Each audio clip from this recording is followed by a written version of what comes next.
Hello, welcome back. Today's lesson is a special request from viewer Breach. Thanks a lot, Breach, for the comments and the request. What we're going to be looking at today is left and right hand technique, but specifically the wrists and how the wrists come into play in the way our fingers interact and our picking hand interacts with the guitar. Another thing Breach wanted me to address is his picking hand was one way at home, and then he got to the gig and he was playing and his picking hand was different. He wasn't happy with how his right hand was performing during the gig. So let me address that first before we move into left and right hand wrist technique action. If you notice, I always play with a strap. And I've been doing that since I was 16, 17 years old. If you get into the habit of playing your guitar over your right leg and resting it on your right thigh, that puts the neck out here, right? Or at best back here. But generally it's kind of out here somewhere, right?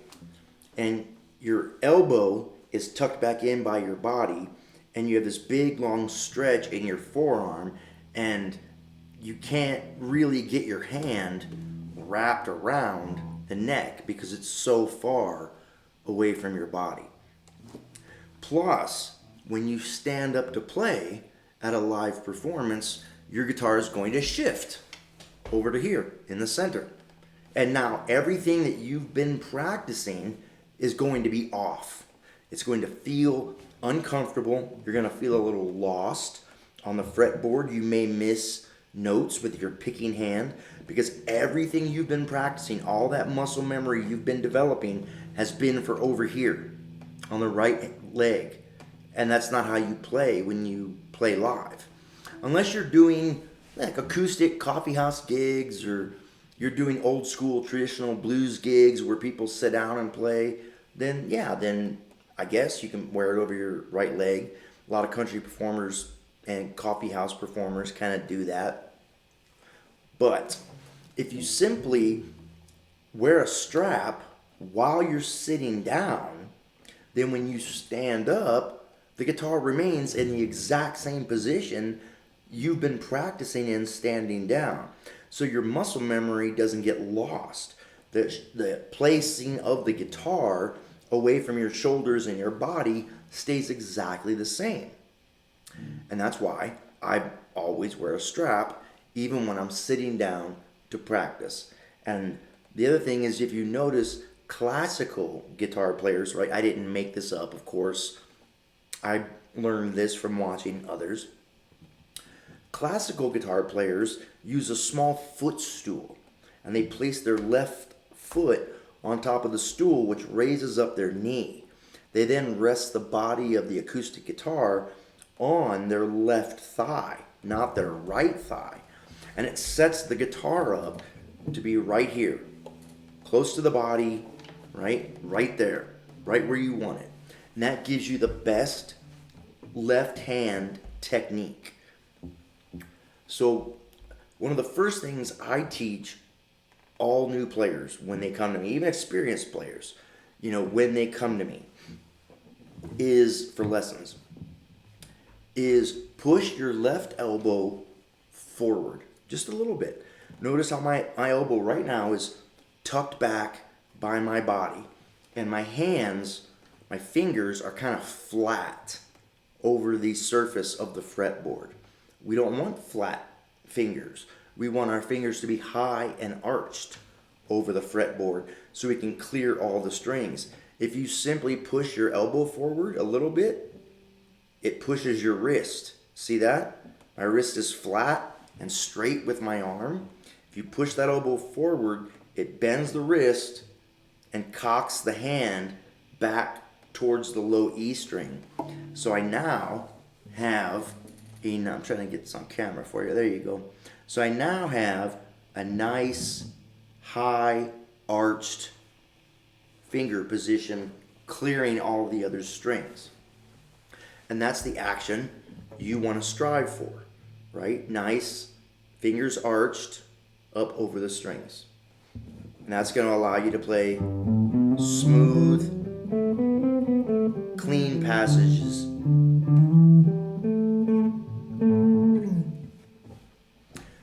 Avoid flat fingers, keep them arched. Trick to doing that, push the left elbow forward. If you're a lefty player, push your right elbow forward. Okay?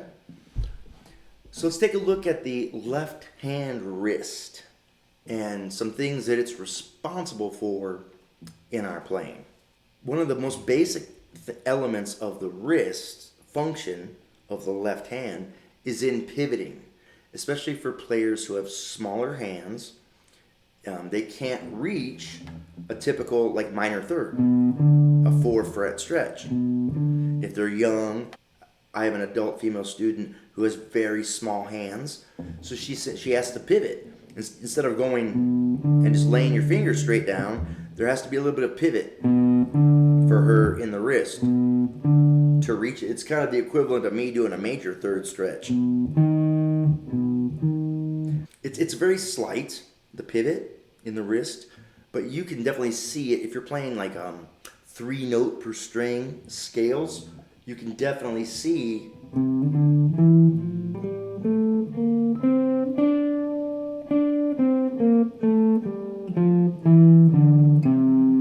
my wrist rocking back and forth, and this middle note is like the pivot point, right? Between the lower note, middle note, pivot, higher note, middle note, pivot, lower note. Okay? The next function of the left hand wrist, and probably one of its most important, is vibrato. And that is, vibrato is when we add a quivering kind of reverberating tremolo kind of sound to a static note. You'll hear singers use vibrato all the time. We're not changing the pitch of the note. It's just simply a wavering inflection. Ah, as opposed to ah, straight note. Ah, note with vibrato. The pitch isn't going up or down. There's just a wavering of the note. So generally, if you're going to play vibrato, the way you'll generally see it in most kind of popular music, rock, blues, soul, all that stuff, is a horizontal vibrato that pushes the string in a quick bend and release up and down horizontally across the neck. And the wrist function would push up.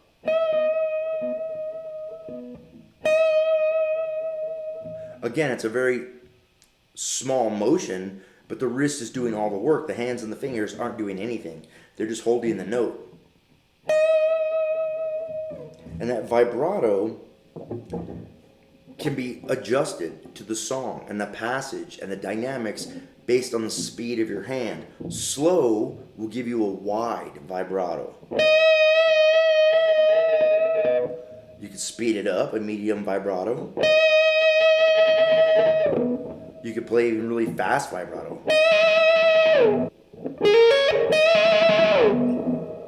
Like that. Another way to do vibrato, in a way that I kind of prefer, because I started out as a bass player, and it was really hard to have the hand strength to bend this bass strings this way. It was really tough to do that. But my first teacher showed me the classical technique for vibrato, and it's more akin to the vocal technique. The bending technique, you're changing the pitch of the note. You're bending it up. Like that. You hear it going, ah.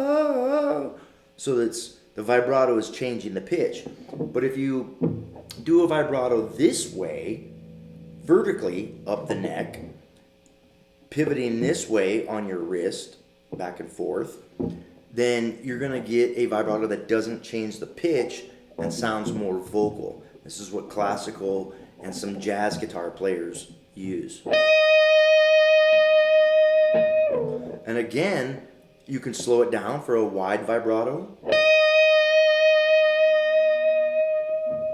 You can speed it up. You can play it anywhere on the neck.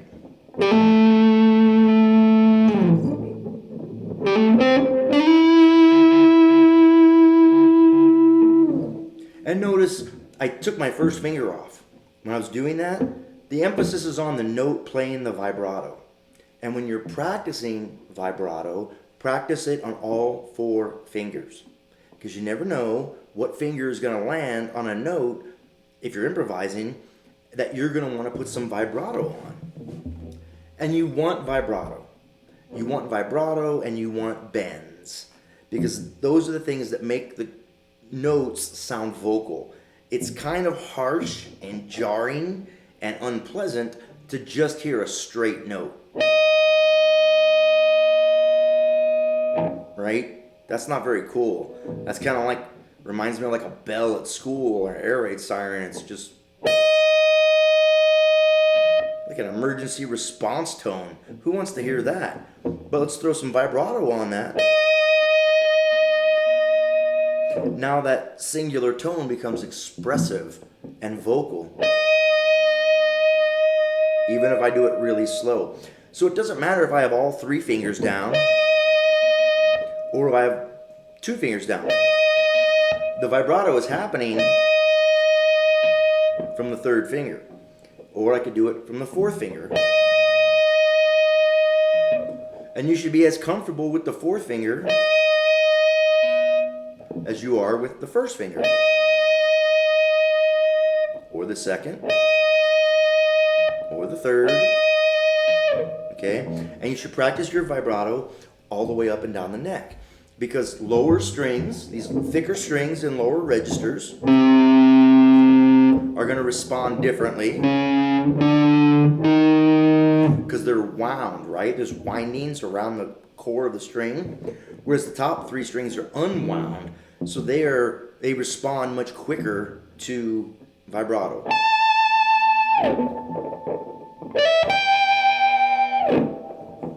Same goes for the bending vibrato. Down here, you have more string resistance to bend against. And same thing with the unwound string. You know, it creates more tension and more weight for your wrist to have to push against. Same thing, you go up here, and that tension goes away and the strings get really light.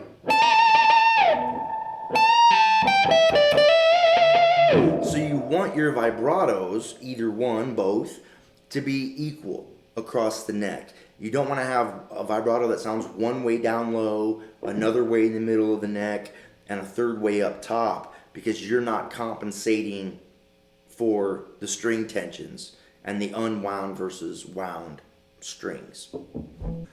So that pretty much covers everything for left hand wrist function. Okay.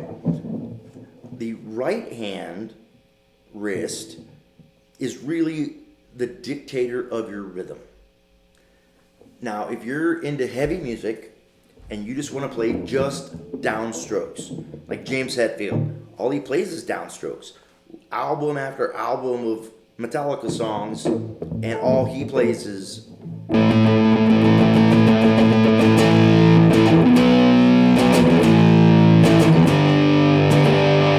just all downstrokes.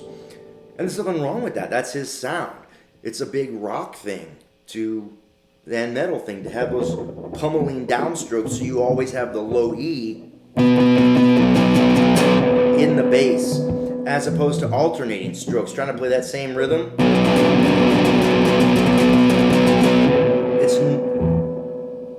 Sorry about that, my amp was feeding back.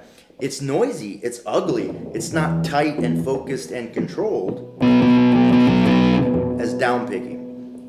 But let's say you're not playing heavy metal and you want to play other styles of music that are more rhythmic, right? Funk, R&B, gospel, country, even rock, like Funk 49 from the James Gang and stuff like that. That's when your right hand really needs to be loose, really loose, okay? And it starts with just simple strumming, basic strumming patterns. Down, up, down, down, up, down, up, down, down, up, right? Down, up, down, up, down, up, down, up, whatever. Down, down, up, up, down, down, up, up, down, up, down, whatever. Just mix and match them, right? There's all sorts of right hand rhythm patterns on the internet, you know, just strumming patterns. So just find some that you like and that maybe sound like songs that you enjoy, and just figure them out. They just have like a little diagram, a little bar that means downstroke, and a little arrow that means upstroke. And it'll just be bar, bar, arrow, bar. Bar, bar, arrow, bar. Right? Oh, it's a slash. Upstroke is a slash, and the little arrow is down, up. Like that. So, let's say we wanted to play something rhythmically interesting. Let me clean up my guitar tone a little bit.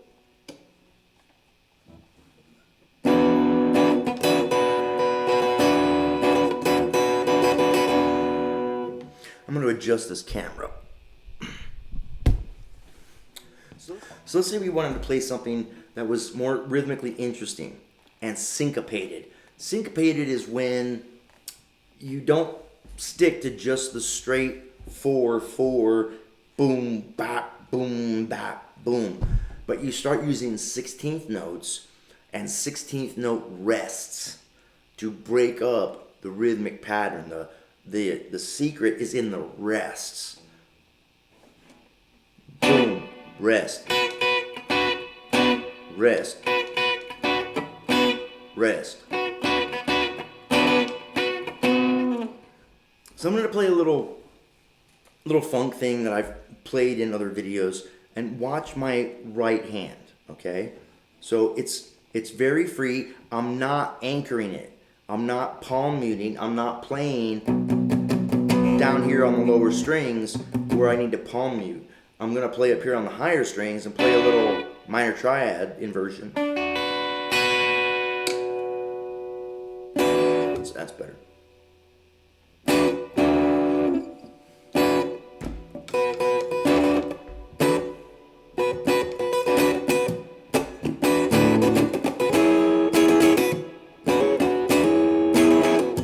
So you see my hand is very free, very loose. The other thing you'll notice a lot of players do, and I try to do, is they keep the 16th note rhythm with the right hand. That way you don't have to stop the rhythm, try to find it again, you know, by playing.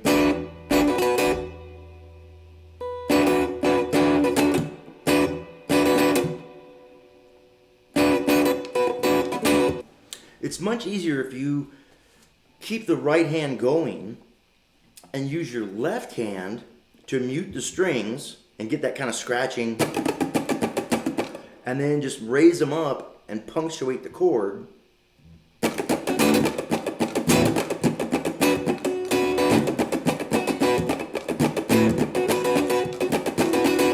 Right? Like that.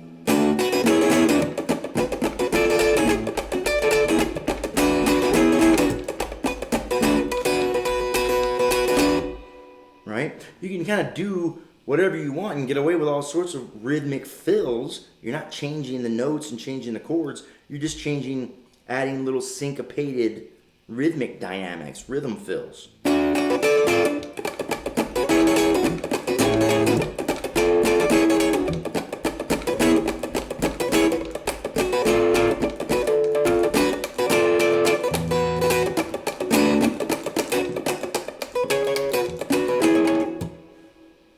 I was my pick there. I almost lost my pick and I was able to pull that off. So, if you find that your right hand technique is one way when you play, and then it suddenly shifts when you perform live, it's because you were sitting with your guitar this way, right? Or I'm not sure what you may have been doing, but you probably weren't playing with a strap, okay? Or you had your strap set for like a sitting height, right, up here, like around the sternum where I'm wearing mine, and then maybe you lowered your strap for rock and roll credibility or whatever, and you dropped your guitar down around, belly level or belt buckle level, or lower if you into the stoner doom thing. And, that whole thing of wearing your guitar really low slung like Slash and being a rock star, it's going to limit your playing. It's going to flatten your technique, and it's going to limit what you can do. You're going to kind of really be stuck in that pentatonic blues rock kind of vein, because those are the easiest things to play when your technique is flat. And you're not going to be able to get it into a lot of modes or arpeggios or classical techniques or things like that when your guitar is low.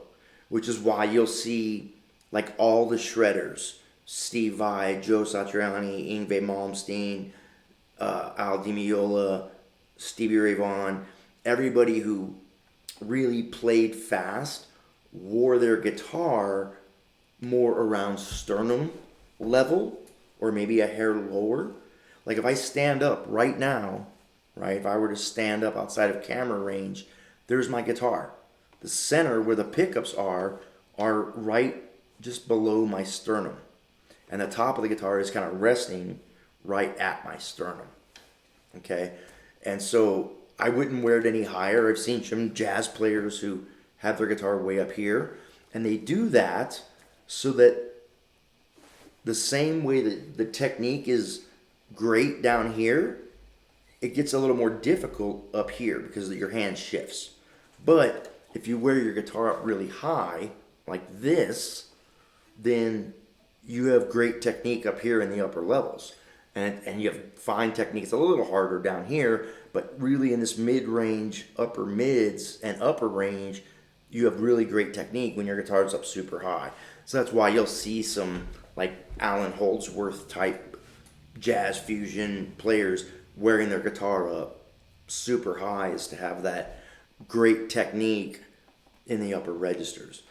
So I just like it at sternum level because it gives me adequate technique all around the fretboard. It works great for down low. I can play chords. I can play scales. I can play the mid-range perfectly fine. I can go up high. So the height you choose to wear your strap at and to wear your guitar at is going to affect your left and right hand technique. Definitely your left hand. Also, even when you're standing up, you don't want the instrument over here to your right. I have a friend here in town who's a working musician who we were talking about him taking some lessons with me, and he asked me to come out to his gig last night and watch him play and just kind of diagnose his playing and see if there's anything I could help him with. And that was one of the first things I spotted. This guy's a trained musician. He went to music school. He's been playing for years and years and years and years in working bands all around town. So he's the real deal, working musician. He's a great bass player. But, even he had some kind of holes in his technique. And one of the big problems was that he was standing there and his bass was kind of at this angle. So his left hand was out here and it flattened out his technique. And he was playing a 6-string bass, which you really can't have flat technique because then you pull all the lower 3 strings flat when you go to play them. So the simple fix for that is to take his bass and shift it. Instead of over here, you could tell he'd been sitting playing for a long time, practicing over here on his right leg, right? And practicing his bass lines that way and doing rehearsals sitting down. And then when he stood up, he just kept the bass over there. So the first thing I told him is just move your bass over. Just slide it over. You don't have to change the height. And it automatically puts the neck closer to your left shoulder, which is what you want. And then I told him, push out your left elbow. Like I tell everybody, push out your left elbow and it automatically arches your fingers. And now he's got this great arch technique on a big, wide 6-string bass neck. Okay? So that's been a basic lesson on the wrists. Something most people never think about when they think about playing guitar. They always think about the hands and the fingers. But the wrists do a lot of the work. They do a lot of the subtle nuances with the left hand and a lot of all the heavy lifting, really. All the rhythm in your right hand. And I can't emphasize enough, get a loose right hand. And the way to practice that is just put on a tune, right? Put on a song you're listening to. You don't even have to play a chord, right? You don't have to play in key. Just bar the strings. Listen to the rhythm of the song. Listen to the rhythm the guitar player is playing. Maybe the guitar player is playing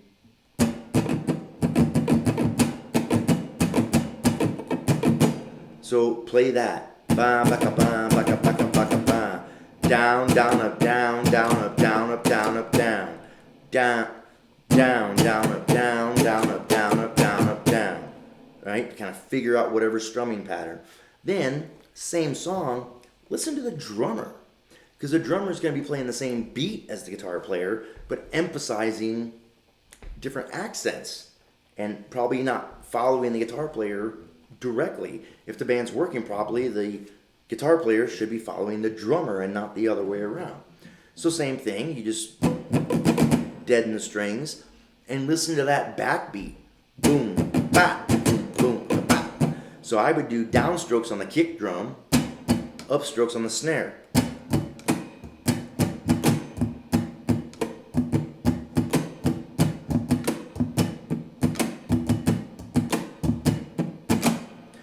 And this will build a couple of things. It'll build your right hand stamina. It'll build the strength in your wrist, all the tendons. It'll loosen your wrist, get it funky and slinky. And it'll start teaching you multiple rhythm patterns. You'll just have them ingrained into like your musical DNA. When you're songwriting or soloing or you're just playing a break in the song, right? And everybody comes down in the song and you're just holding down the groove.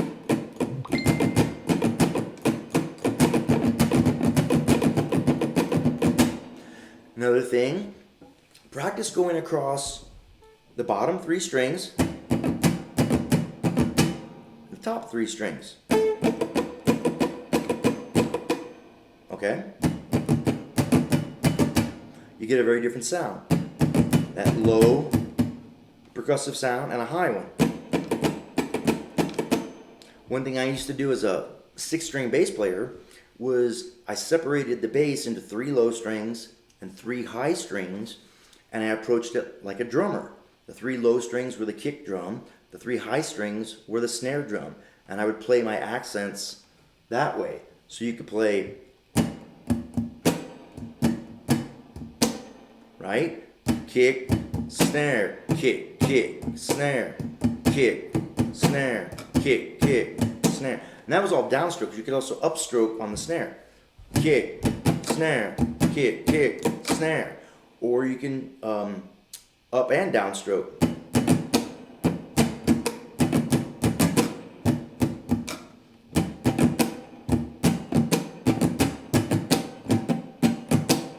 Right? Mix and match. Give yourself options. That's what we want. The more options you have, the more liberated of a musician you're going to be. And the more you're going to enjoy playing the instrument. So that's been our lesson on the wrists and vibrato, both classical style and kind of blues style, typical bending vibrato. We talked about guitar height and how it affects your left and right hand technique. And we talked about, how to get a nice loose rhythm with your right hand. Hope this lesson was helpful. Thanks so much for coming by.